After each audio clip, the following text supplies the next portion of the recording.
AITA for telling my wife to stop playing Roblox and do her duties as a parent? My 37F wife and I, 36M, have always tried to keep the housework pretty evenly split between us.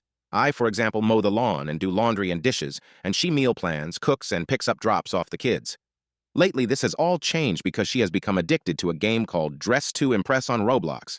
If you aren't familiar, it's a game where you have to dress your character in a themed outfit before the time runs out, and the other players rate it from 1 to 5 stars. It started off harmless, just a fun thing she would do during downtime before bed. But recently, she has missed crucial appointments and chores because of this game. I tried to be understanding and gently remind her to do her tasks, but she would always say she forgot or got distracted.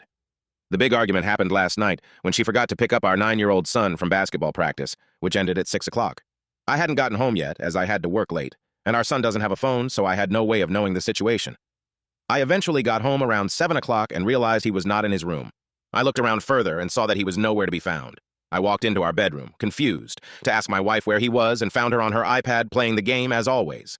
When I asked her where our son was, her eyes grew wide, and I knew what happened without her having to say. I immediately got back into my car and went to pick him up. Luckily, his coach had stayed after to make sure he was picked up safe, and I apologized profusely. Apparently, he had been calling and texting my wife, who was the emergency contact, and she didn't even notice. When we got home, I immediately blew up at her. How could she be so addicted to a kid's game that she completely forgot our son? Now, she's telling me it was a one-time thing and that I'm an asshole for getting angry. I don't know what to think. I do kind of understand her side of the story as it has only happened one time, but she has to be a responsible parent. She can't just completely forget about our child who has no way to get home on his own. So, am I the asshole?